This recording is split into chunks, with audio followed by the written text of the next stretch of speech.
Ben, on salue Monsieur Schwab, Oui. Herr Schwab, parce que figurez-vous que Davos, justement, qui a lieu en ce moment, à la minute où on se parle, nous, Oui. il se frotte les mains grâce à l'arrivée d'une famine globale. Voilà. Alors, alors, comment attention. exprime-t-il, en quel terme exprime-t-il cela? Alors, cette famine, si vous voulez, elle était déjà dans les cartons. Là, je vous explique. Hein.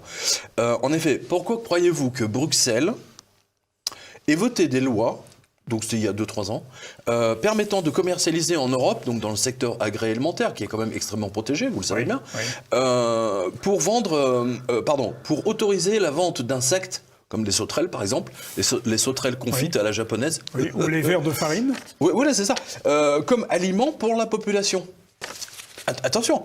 Donc ça, c'est, vous voyez, en fait, le Davos, si vous voulez, ils sont toujours en mode prophylactique. C'est-à-dire que d'abord, ils font voter les lois en avance, largement en avance, et de manière, si vous voulez, à ce que toutes ces lois, si vous voulez, prennent tout leur sens au moment, paf, où il y a la famine. Et là, on y est, à cause de l'hyperinflation. Alors, c'est Maria Bartiromo, alors c'est l'ancienne présentatrice de CNBC, vous savez, la chaîne Echo, qui avait refusé de voir l'explosion de Wall Street, alors que c'était sous ses yeux en 2008 et 2009. Et elle a récemment interrogé sur Fox News, donc Fox News, c'est la chaîne Trump, hein, vous le savez, Kyle Bass de Heyman Capital. Donc c'est une des célébrités du Dow Jones américain et des hedge funds. Alors qui lui a expliqué, donc c'est Monsieur Bass, que nous allons avoir une famine globale. Nous voyons déjà des hausses de 40% sur à peu près tout, car la Fed a imprimé bien plus d'argent qu'il n'aurait dû pendant les confinements. Là, c'est lui qui parle. Hein. Là, ils ont perdu le contrôle. On va vers une immense récession. Voilà. Donc ça, c'est l'information du 23 mai. Hein, pour retrouver les images pour le montage.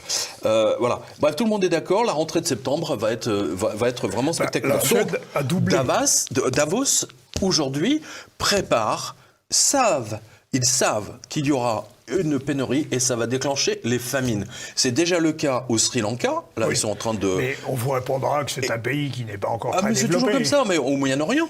Je vous rappelle que là, les prix sont supérieurs, ont augmenté de manière supérieure, largement supérieure par rapport au printemps arabe d'il y a 10 ans. Au Liban, par exemple, c'est... Le Liban, ils sont hors catégorie.